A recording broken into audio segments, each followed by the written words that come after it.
Hey everyone, welcome back to Medieval Historian. Let me ask you something. Have you ever stepped outside on a freezing morning and felt the cold bite through your jacket? Now imagine that cold never ending. Imagine waking up on a bed of straw, in a smoke-filled wooden hut, with nothing but thin wool between you and a winter that could last 6 months. That was everyday life for the Vikings, not the glamorous warriors of legend, but real people, enduring some of the most brutal conditions in history. This video isn't about raiding riches or feasting in mead halls. It's about the other side of the Viking world, the pain, the starvation, the disease, the constant fight to stay alive. These people were born into suffering and raised to hide it.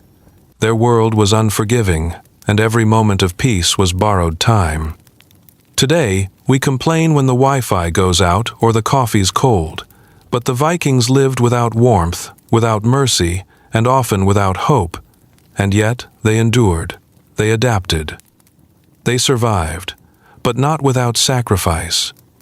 So, before we begin, and before you get too comfortable, like the video, subscribe to the channel, and hit the bell so you don't miss the next descent into the past. And tell me in the comments, what city and country are you watching from, and what time is it right now where you are? I'm just a nerd who loves digging into history's darkest corners, and it always blows my mind to see people tuning in from all over the world. You guys make this journey even more amazing. This is why Viking life was harsh and deadly. From the moment a Viking child took their first breath, they were being prepared for hardship. There was no soft beginning in this world. Childhood, as we understand it today, didn't exist. A Viking child was not coddled, entertained, or sheltered. They were trained, physically, mentally, and emotionally, for the harshness of the world around them. As early as 5 or 6 years old, boys were expected to help in the fields, tend animals, or haul wood. Girls learned to cook, weave, preserve food, and manage the household during their mother's absence or illness. Everyone had a role, and that role was survival. Toys, when they existed, often mimicked adult tools or weapons. A carved wooden sword or a doll made from scraps of cloth wasn't just play, it was instruction. Children were taught that strength was virtue and weakness was shameful. They were raised to be useful, obedient, and unflinching.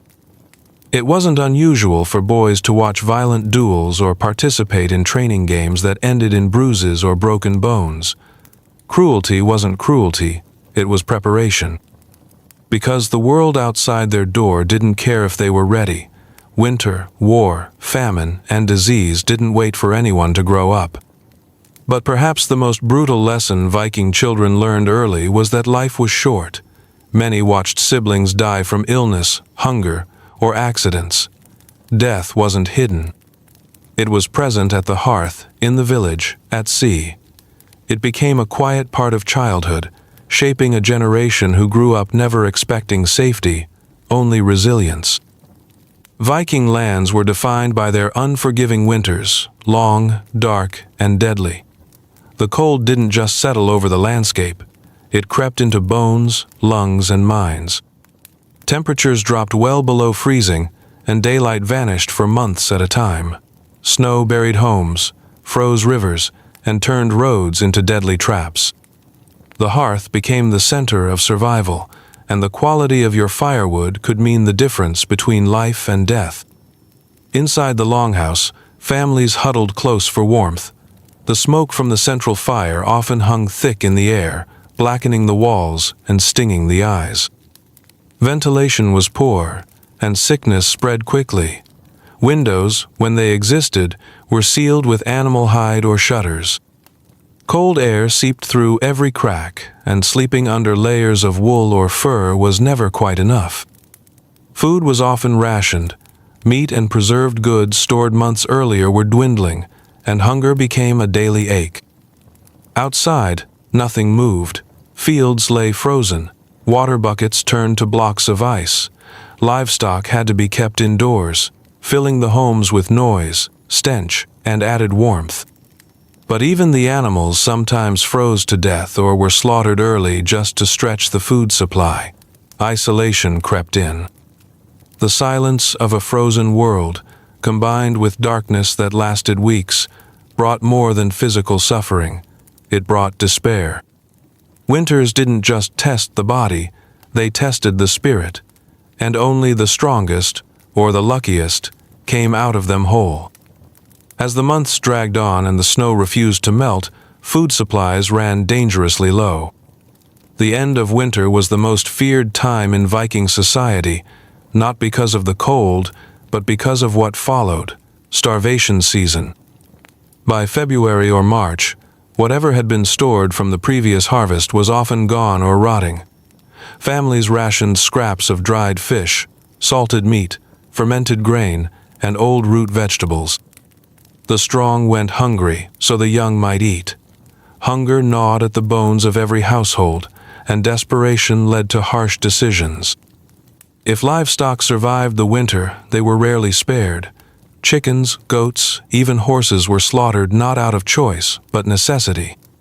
And once the meat was gone, every part was used. Bones were boiled into thin broth, organs consumed, skins turned into makeshift clothing or fuel. Bread was sometimes stretched with tree bark or sawdust to make it last longer. Anything remotely edible was considered. Children were sent to search for frozen berries or roots buried under the snow. Often they returned empty-handed. Starvation changed people. Arguments flared. Violence over food was not uncommon. Some families made the unthinkable choice to abandon the old, the sick, or the very young who had little chance of survival. In a world without charity or surplus, mercy often gave way to cruel logic. And when the first signs of spring finally came, the survivors looked older, thinner, and more haunted. They hadn't simply waited out the season, they had clawed through it, day by day. In a time before medicine, before sanitation, before even the understanding of how illness spread, disease was a relentless killer in Viking communities. Longhouses were cramped, smoky, and poorly ventilated, perfect breeding grounds for infections. Wounds from farming or battle often festered, untreated, leading to fever and death. The winters didn't help. Crowded living, malnutrition, and exposure made even minor illnesses lethal. Lice and fleas were a daily torment, spreading disease from one body to another. Boils, rashes, and infected bites were common. People coughed through the night, spreading sickness that moved like wildfire through entire villages. And there was no medicine, only herbs, prayers, and hope. Viking healers used poultices made from moss, honey, or bark, but none of it could stop the rot once it set in. The most feared illnesses were those that came without warning. Plagues, likely brought back by raiders from foreign lands, could wipe out entire settlements in days. The sick were sometimes isolated, but more often they were left to die among their kin. Death was fast, cruel, and not always dignified. There were no hospitals, no warm beds, no nurses. The strong watched the weak fade, helpless to stop it. Children buried their parents, or vice versa, with tears frozen to their cheeks. Disease wasn't a chapter in Viking life, it was a constant character.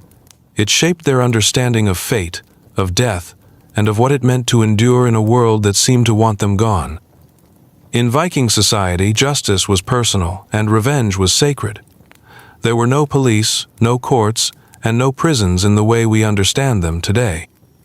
Instead, law was upheld through a brutal code of honor, an unspoken rule that if someone wronged you or your kin, you had the right, and often the duty, to answer with violence.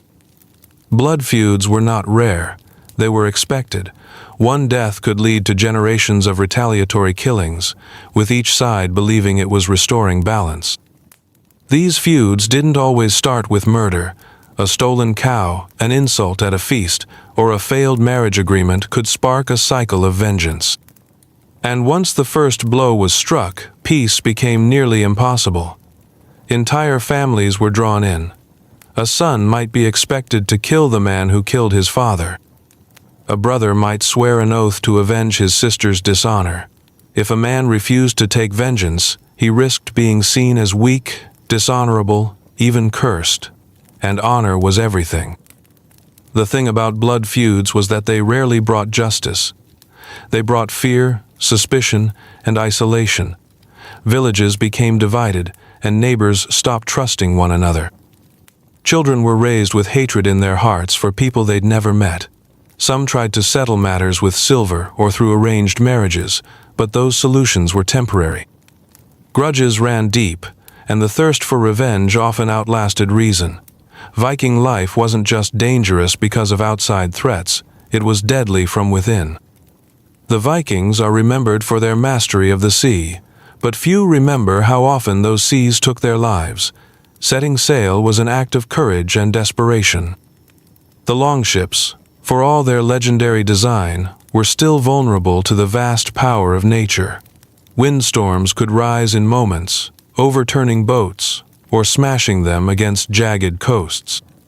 Men drowned in freezing waters, dragged down by the weight of armor or cargo. Even the best sailors were at the mercy of shifting tides and unseen rocks beneath the waves. There was no safe navigation, no compasses, no weather forecasts. A journey across open sea was built on instinct, luck, and a good memory of the stars. If the sky turned dark and the waves grew wild, there was nothing to do but pray. Worse still, sometimes the sea claimed ships not with storms but with silence, days without wind, with no food or water, drifting under an unrelenting sun until madness set in. But Vikings sailed anyway, because raiding was how they fed their families, how they gained wealth, how they proved their worth, and every man who stepped aboard knew he might never return. The sea offered no glory, only risk, and for those who were lost, there were no markers, no graves, just whispers on the wind and a place in the sagas, if they were lucky. In Viking society, freedom was not a right, it was a fragile privilege. Beneath the romantic image of adventurous warriors and proud clans lay a grim truth: slavery was everywhere. Known as thralls, enslaved people made up a significant part of Viking households, and their lives were marked by endless labor, violence, and degradation. Thralls could be born into slavery, sold into it through debt, or taken as captives during raids. Once enslaved, a person became property. Their body, time, and fate belonged to someone else.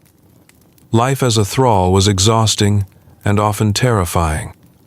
They worked from before sunrise until nightfall, tending livestock, hauling water, preparing food, cleaning filth, and toiling in fields they'd never own. Their backs were bent by work and their spirits broken by silence. Some were abused, some branded, and many were treated worse than animals. Escape was rare and punishable by death. Even if a thrall earned freedom through years of loyalty or by buying it, a near impossibility, social stigma followed them forever. They could never fully belong. Even worse, not all thralls were strangers. Sometimes famine forced freeborn Vikings to sell their children into bondage just to survive. The cruelty was not hidden, it was normalized. This wasn't just the brutality of war, it was the economy, the household, the way of life. In a world already marked by suffering, thralls bore the worst of it, trapped in a system where even death was sometimes kinder than freedom. Stories of Viking shield maidens and powerful queens capture the imagination, but for most Viking women, life was quiet, harsh, and confined. From the moment a girl could hold a spindle, her path was set, spinning, weaving, cooking, cleaning, and bearing children.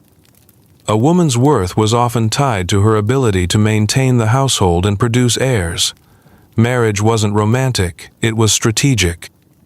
Most girls were married off in their teens, often to men much older, chosen by family for alliances or dowries.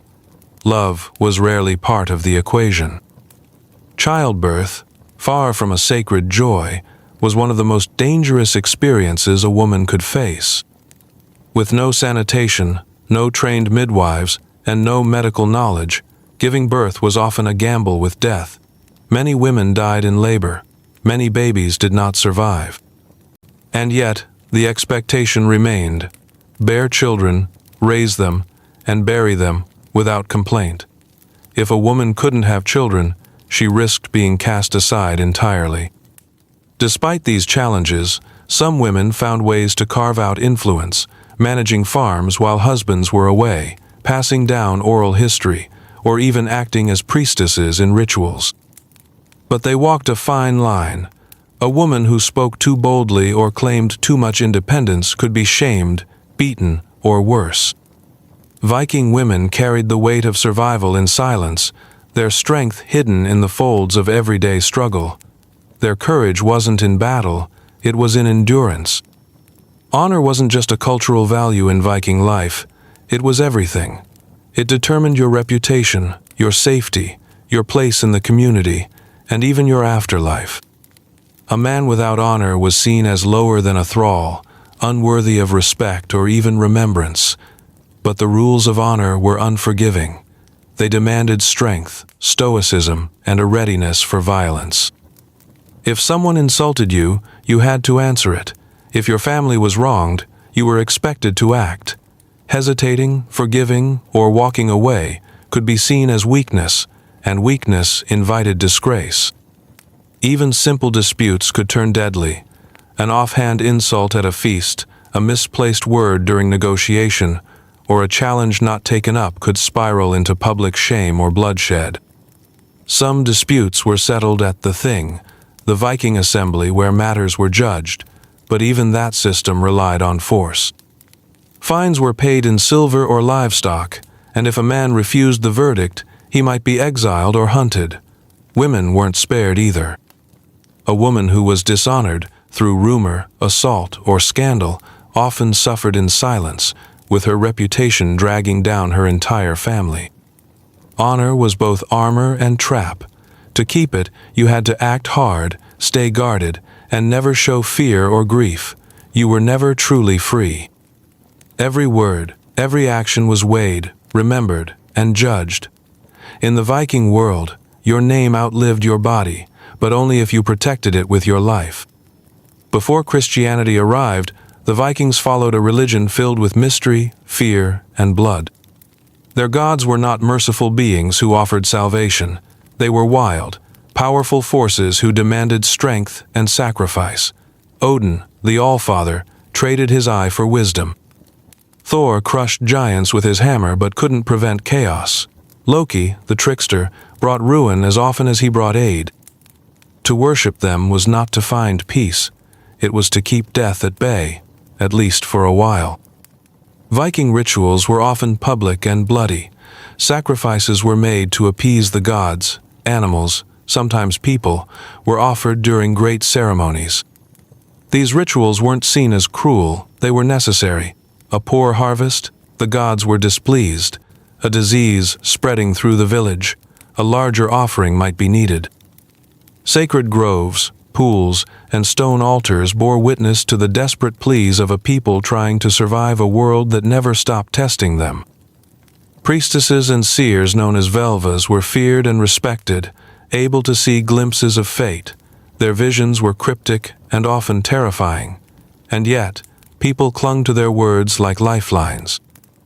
The gods were close, whispered through wind, fire, and dream, and their judgment came without warning. Faith in Viking society wasn't comforting. It was a bargain made in blood, a desperate hope that through suffering, their families might endure another year. For most Vikings, life didn't revolve around raiding or trading, it revolved around the land. But farming in Scandinavia was no gentle task.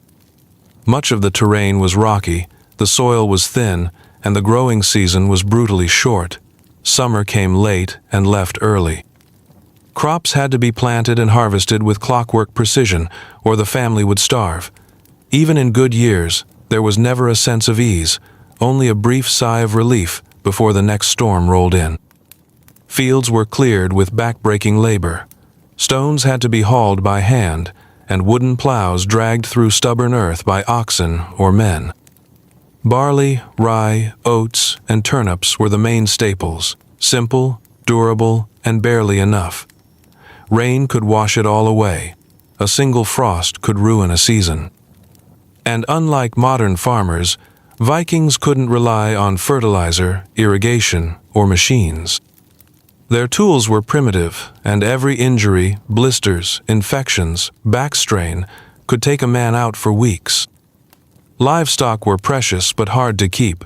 Cows, goats, pigs, and chickens needed fodder through winter, which meant cutting and drying hay all summer. A failed harvest could mean the animals would die, or worse, be eaten early, leaving nothing for spring.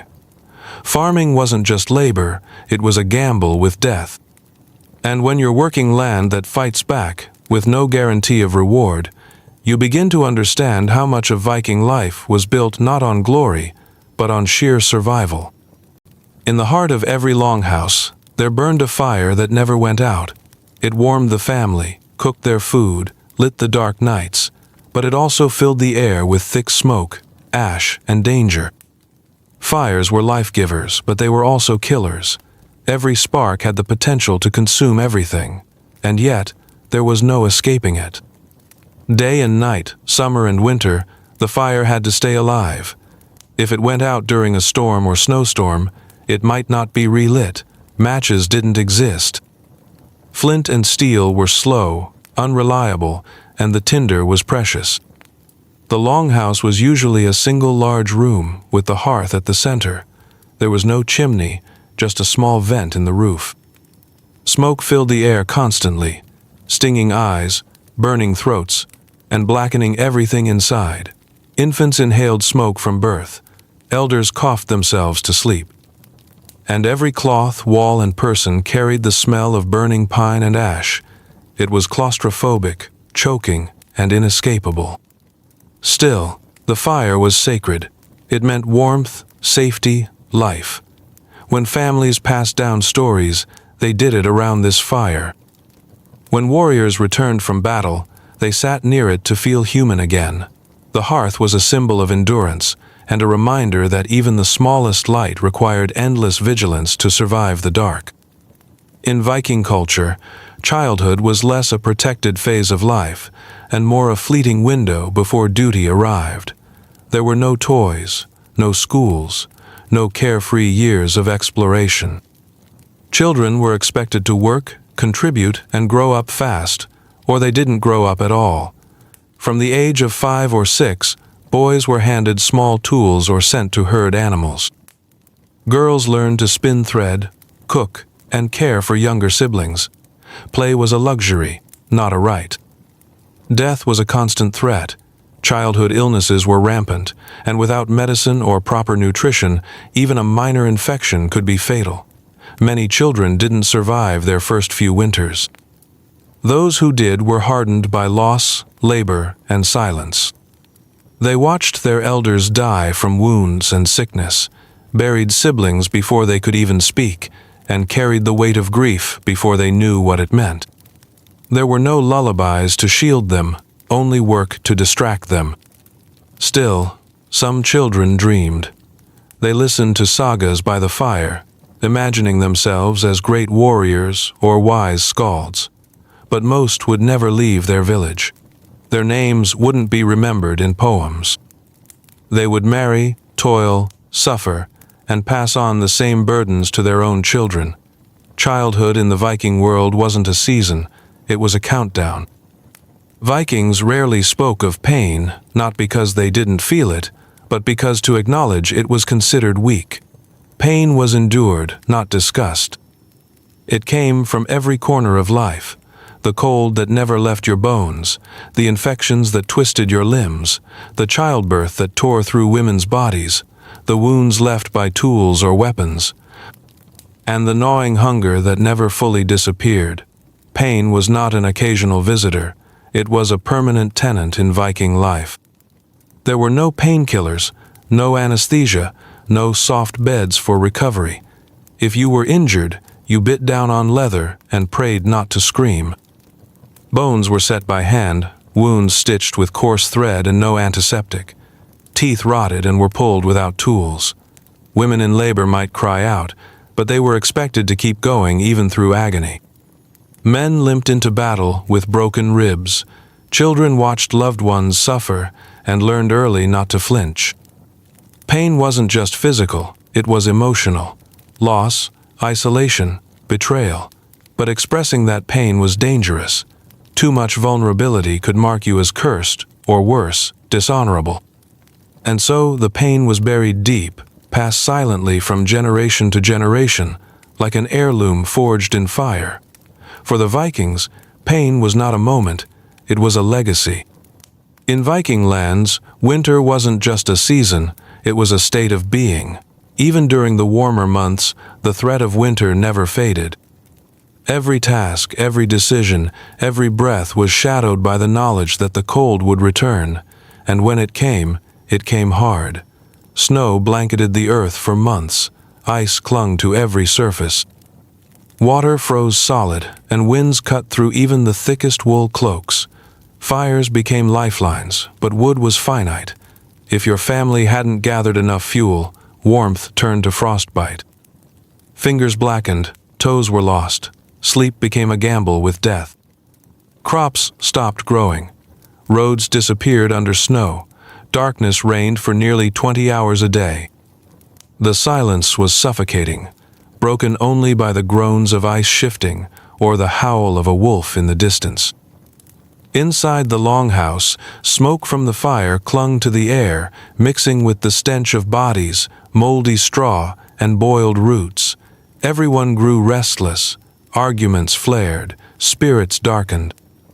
People dreamed of spring like a drowning man dreams of air. But the worst was the hunger. If the stores ran out, there was no rescue. The sea froze. Hunting became impossible. Some chewed bark, others boiled leather. Many died silently in their sleep, wrapped in furs beside those who would soon follow. In Viking culture, strength was everything. But winter reminded them that nature didn't care how strong you were. Loss was so frequent in Viking life that grief became part of daily existence. Parents buried children, wives buried husbands, friends returned from raids with fewer companions than they left with. But mourning had to be quiet. A Viking who couldn't keep going, who let sorrow consume them, was seen as weak, possibly cursed. Grief had no place in the rigid world of survival, and so it was buried, just like the dead. Ceremonies were brief. A pyre, a few words, sometimes a token left with the body. But the sorrow didn't disappear, it festered in the hearts of those left behind. The elderly, those who had outlived too many, walked like shadows through the village. Widows stared blankly into fires. Children grew up with eyes too old for their faces. A man might never speak of his brother again, but the scar on his arm or the silence in his laugh said enough. In rare moments, grief spilled out, a scream in the night, a sudden collapse in the middle of work, but the next day, life resumed. Animals still needed tending, wood still needed chopping. The world didn't stop, so neither could they. In Viking lands, grief was not healed, it was endured, and the deeper it ran, the more invisible it had to become. In the Viking Age, disease struck swiftly and cruelly. There were no doctors, no knowledge of bacteria, and no treatments beyond herbs, charms, or prayer. A simple cough could turn into pneumonia. A cut from a tool could become a fatal infection, and when plagues swept through, they left behind silence and ash. There was no warning. One day, your neighbor would be drinking ale with you. The next, he'd be coughing blood and gasping for air. People lived close together, animals slept indoors, and hygiene was rudimentary at best. Water sources were shared by livestock and people alike. Waste was dumped nearby. Longhouses, smoky and damp, bred illness in their walls. Lice, fleas, rats, they weren't just nuisances, they were death's messengers. Children died first, the elderly followed. Sometimes entire families vanished within a week, graves filled faster than they could be dug. The spiritual answer to disease was fear. people believed the gods were angry or that a curse had been laid. Offerings were made, sacred groves visited, and sick family members sometimes left behind to save the rest. There was no logic to who lived and who died, only random survival. The strongest warriors could fall, while the weak might endure. In the face of disease, the Vikings, so proud, so fierce, could do nothing but pray, burn, and bury. Reaching old age in the Viking world was rare and often bittersweet. Most people died before 40.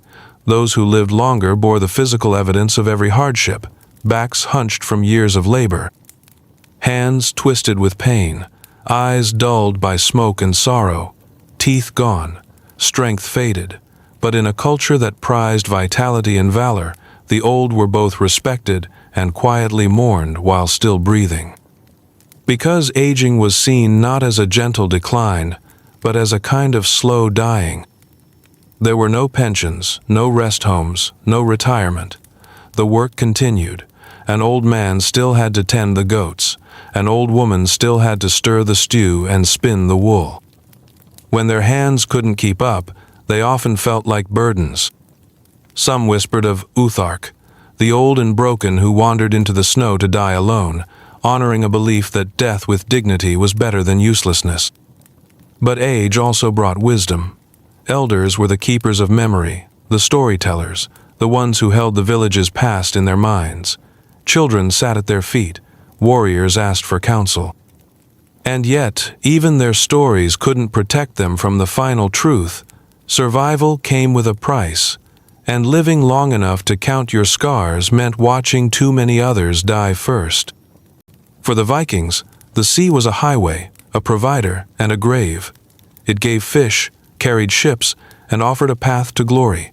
But it also took men without mercy. The North Sea was bitterly cold, unpredictable, and violent. Storms came fast and without warning. Waves could crush longships like twigs. Fog could swallow whole fleets. And when the sea turned, there was no god, no skill, no strength that could save you. Every Viking who stepped onto a ship knew the risk. Drowning wasn't rare, it was expected. Sailors disappeared into the black water without farewell. Some were pulled under by weighty armor or caught beneath overturned hulls. Others froze, lost in the spray and wind, their screams silenced by thunder. Recovery was unlikely. If a man died at sea, his body was gone forever. No burial, no farewell, no stone to mark his name. Yet they returned to the sea again and again, because they had to. Fishing fed villages, raiding brought wealth, trade was survival. But each voyage was a gamble with death. And when storms howled or oarsmen went silent, the survivors whispered prayers not just for safe return, but for their names to be remembered if they didn't. The sea wasn't evil. It was just stronger than anyone who dared to live beside it. The Viking gods were many things, powerful, vengeful, wild, but they were not always listening. There were times when prayers went unanswered, when rituals failed, when offerings disappeared into the fire and brought no blessing. These were the hardest moments. The hunger wouldn't ease. The sickness wouldn't pass, the storm wouldn't stop, and no voice came from the wind to explain why. People would gather in sacred groves or beside ancient stones, lighting fires, sacrificing animals, even people in rare cases, begging for a sign. But sometimes the gods gave none, no vision, no dream, no shift in the wind, and when that happened, dread spread through the village like frost. Had they angered the gods? Had someone brought shame or broken an oath? Suspicion turned inward. Blame turned outward, fear grew. And still, nothing. There was no priesthood to explain the silence. Only the Völva, the seeress, might whisper riddles, but even she could be wrong. When the gods were silent, the world grew darker.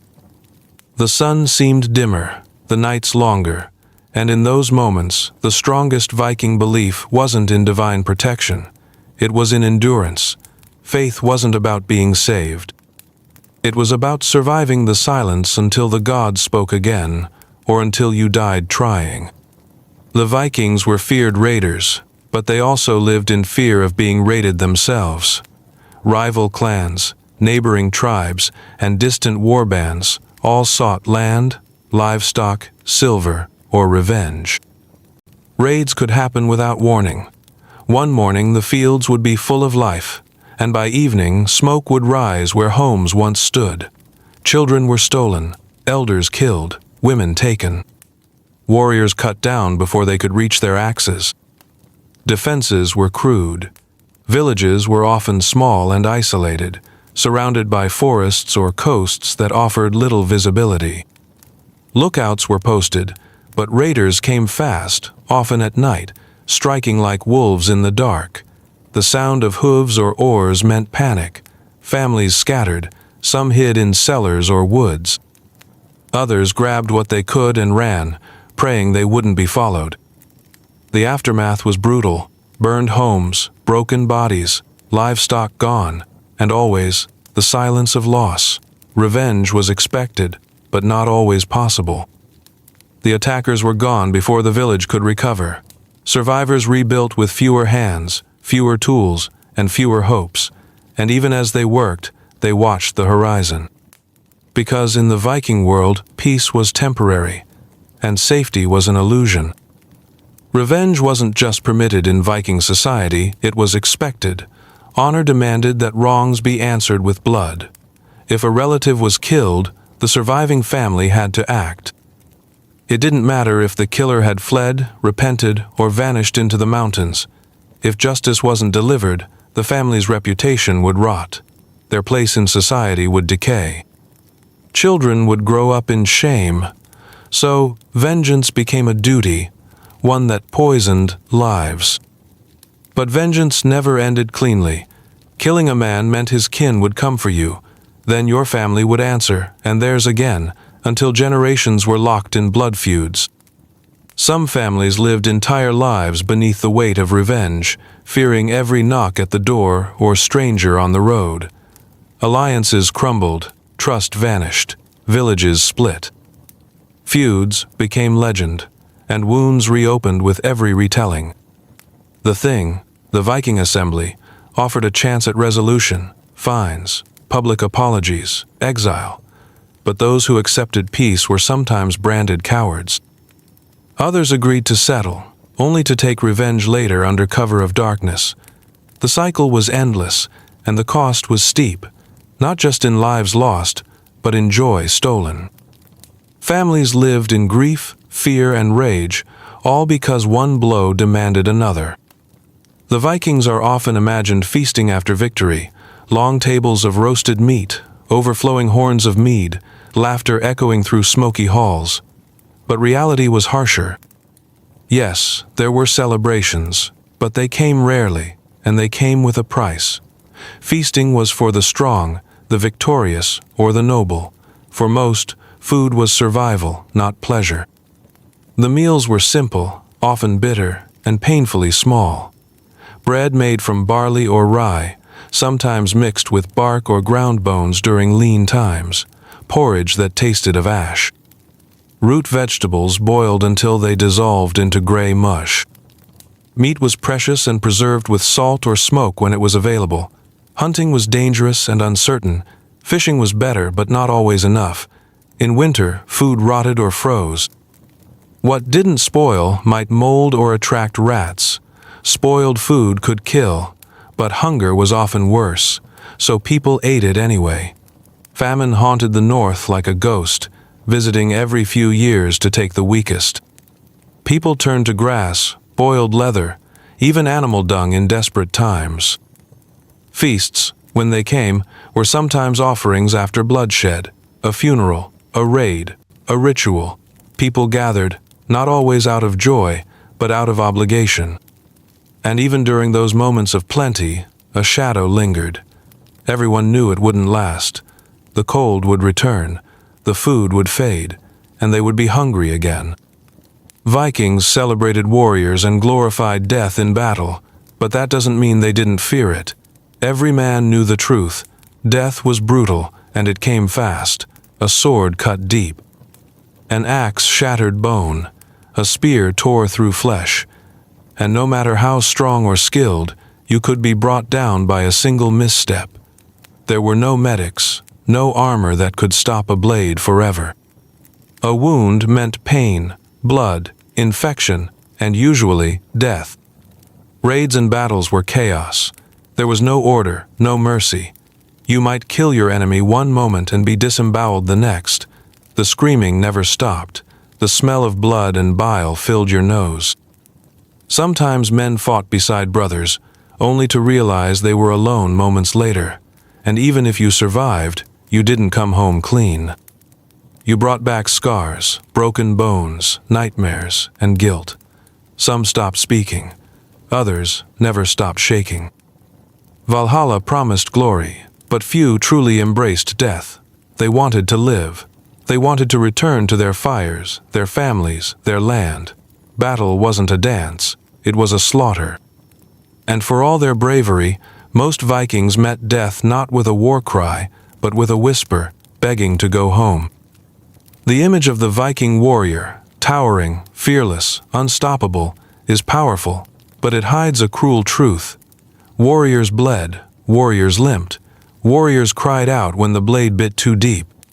For every saga hero who carved his name into legend, there were dozens of forgotten men who fell in the mud, never rising again. Their armor was leather, sometimes iron, but rarely enough. Their shields splintered, their weapons broke, and no one protected them from hunger, cold, or infection. Injuries were brutal. A cracked skull, a severed limb, a deep gash, none of it guaranteed death, but it often led there slowly. Infections set in, fevers burned, bones mended crooked. And worst of all was the silence. There was no honor in whining, no space to weep. So they bore their wounds in silence, dragging themselves back to the forge, the field, or the hall with clenched jaws and haunted eyes. And those who did survive often paid the price in spirit. Some grew withdrawn, no longer the bold men they once were. Others lashed out, unable to escape the ghosts that followed them. The mind, like the body, could break. But weakness was dangerous in a world built on strength, so they hid it. And behind every fearless Viking face, there may have been a soul slowly unraveling. Viking glory was often bought with death, others, and your own. To be remembered, you had to fight, bleed, and kill.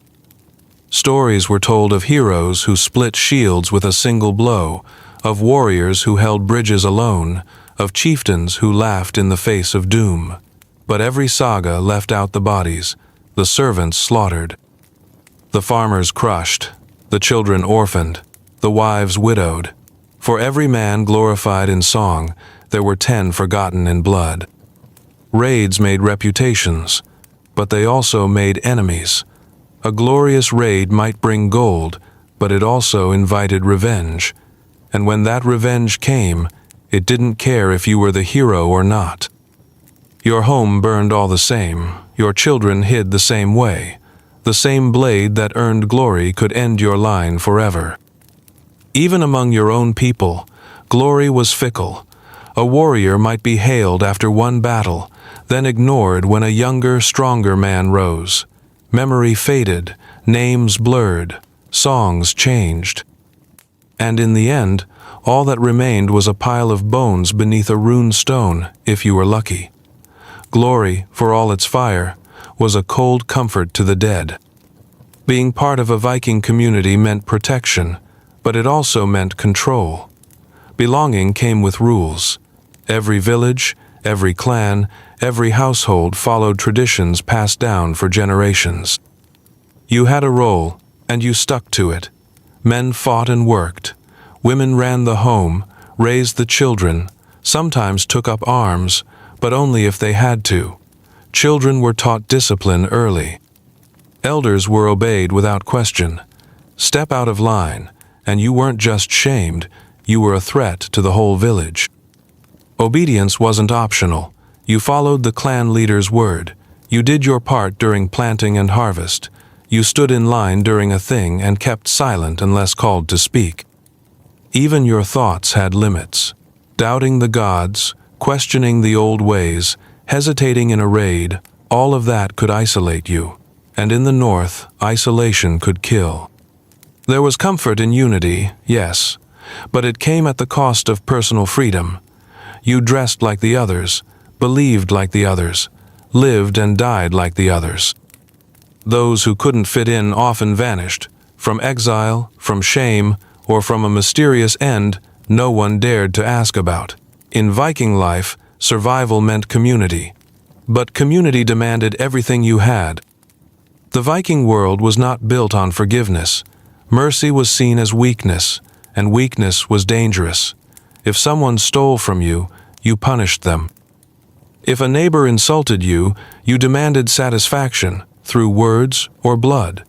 There were laws, yes, and even justice, but they were shaped more by honor than by compassion. A man who showed mercy might spare an enemy, only to be attacked later. A woman who showed pity might be seen as soft and lose standing. Mercy could cost you your life, your land, your family's respect. The Viking code was one of strength, pride, and retribution. Mercy, when given, was not out of kindness. It was a strategy. A chieftain might spare a rival to gain influence. A warrior might offer peace to gain allegiance, but even then, the sword was always close at hand, trust was shallow, suspicion deep. A moment of mercy was a gamble, and most chose not to take it. But deep down, people still longed for it. A son who failed his father's test, a wife who begged for her husband's release, a farmer who pleaded for time to pay his debt. Sometimes they were granted mercy, but more often they were taught a harsh lesson instead, because in Viking culture, life wasn't fair, and no one promised it would be. Viking childhood was not a time of innocence, it was a training ground. From the moment a child could walk, they were given tasks. Boys helped with fishing nets, firewood, and livestock. Girls learned to spin, cook, and carry water. There were no toys, no schools, no lazy afternoons. Every lesson was practical. Every mistake had a cost. And the cold, the hunger, the labor, they shaped children into survivors. If a child was sickly or weak, their future was grim. Some were left behind. Others were exposed, a brutal practice where unwanted or deformed infants were abandoned outside.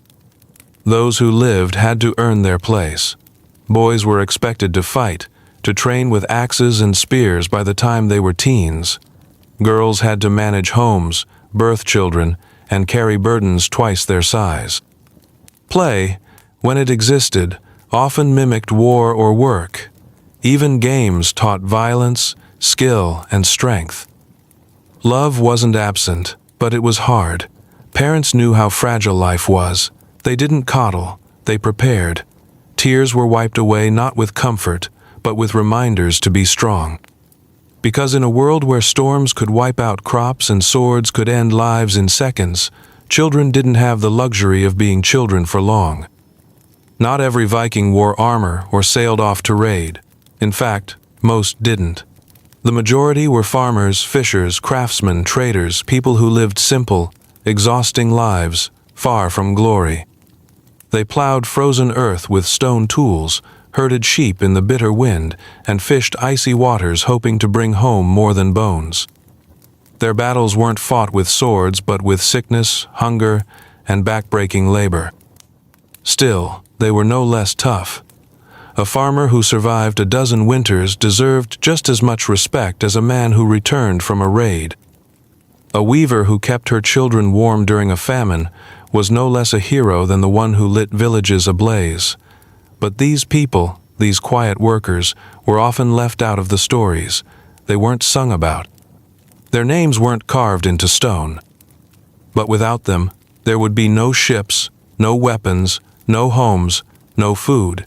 The warrior class depended on them for everything. Their sweat built the foundations of Viking power. Their sacrifice held it together. And though they may not have swung blades, they fought every day, in ways just as harsh and just as noble. For the Vikings, death didn't always come from the sword. More often, it came silently, through fevers, rashes, coughs, and swelling. Disease was everywhere, in their food, in their water, and even in the very air they breathed inside smoke-filled longhouses. They didn't understand germs or sanitation. A shared drinking horn, a rotting fish, a rat bite, any of it could turn into a death sentence, and when sickness came, it spread fast. Families watched helplessly as loved ones wasted away. There were no doctors, only healers and folk remedies, some wise, others dangerously wrong. Onion poultices, bloodletting, or charms whispered to the gods. Sometimes they worked, often they didn't. A simple infection could rot a limb. A bad winter could bring dysentery or pneumonia. And the burial mounds outside the village grew higher, especially after harsh seasons or failed harvests. Plagues could wipe out entire settlements. Ships unknowingly carried disease from one shore to another. And while warriors fought enemies with steel, women and children fought death with fire, herbs, and prayers. The fear was constant, the remedies crude, and survival never guaranteed. The greatest enemy the Vikings faced wasn't always armed. It was invisible, patient, and merciless. In the Viking world, death was a constant companion, but when someone grew seriously ill, they were often left to face it alone. Whether from fear of contagion, ritual tradition, or lack of resources, the dying were slowly pushed away, physically or emotionally. Once a person became too sick to contribute, they became a burden. And in a society where survival meant everyone pulling their weight, burdens were quietly set aside. Sometimes they were placed in a separate room or moved to an outbuilding. Others stayed in bed while the rest of the house went on, pretending not to hear the wheezing, the retching, the whispered prayers. There was grief, yes, but there was also distance. Children were told not to touch. Food was left outside the door. Farewells were brief, if spoken at all.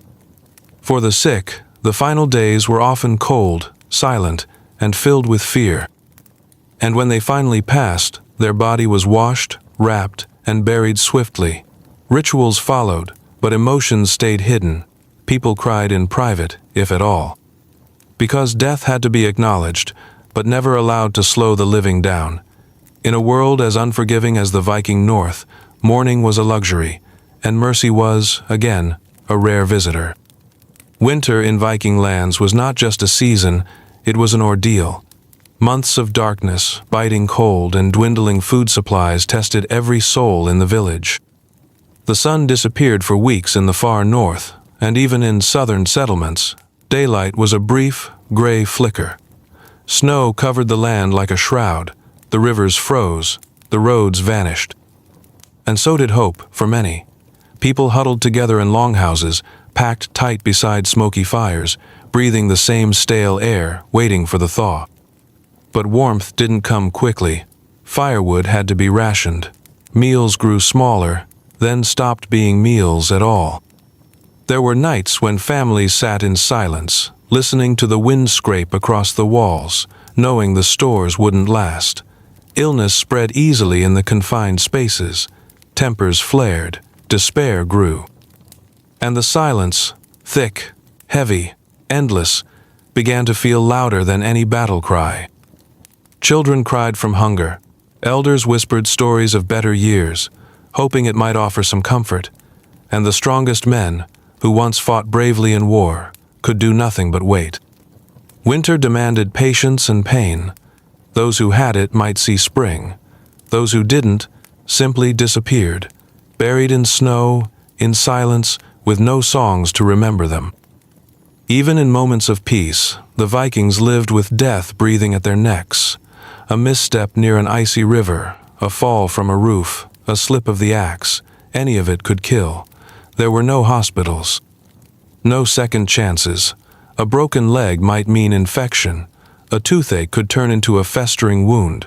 A cough might end in a shallow grave. They lived on the edge of survival, where every day was a gamble, and the gods seemed to roll the dice. And when death came, It came without warning. A child one morning could be a body by night. A warrior who danced through battles might die from a cut on the hand. Mothers vanished in childbirth. Fathers in storms. Elders simply stopped waking. The pace of life didn't slow. There were no long mourning periods. The dead were buried, and the living moved on. But that didn't mean they weren't remembered. Stones were carved, stories were told, names whispered by the fire. Vikings knew death well, but they also respected it. They feared it, yes, but they faced it. Because when you live with death so near, every breath becomes precious, and every day, a quiet kind of victory. For the Vikings, remembering the dead wasn't just about grief, it was about honor. Stories kept the fallen alive. Names were carved into runed stones, not for beauty, but for permanence. A man who died well in battle, a woman who kept her family alive through famine, a child who braved the cold without complaint. Each of them could live on if someone remembered. But memory was fragile. And in a world that moved forward out of necessity, even the strongest names eventually faded. Sometimes, all that was left was a worn carving on a stone no one could read, or a song half remembered by a grandson who never met the warrior it praised. Memory could be kept alive through ritual, feasts in a loved one's name, offerings to the gods, the telling of tales at night. But as generations passed and hardship grew, survival pushed remembrance aside. Food had to be found, fires had to be stoked, the names faded, and so did the stories. Still, even in silence, there was something sacred in memory, in the way a son held his father's axe, in the way a woman wore her mother's ring. Legacy wasn't always loud. Sometimes it was just the quiet act of carrying on, doing the hard work your ancestors once did, without asking for praise. Through ice and iron, blood and fire, the Vikings endured. They faced storms that flattened forests, wars that burned villages to the ground, diseases that stole children in their sleep.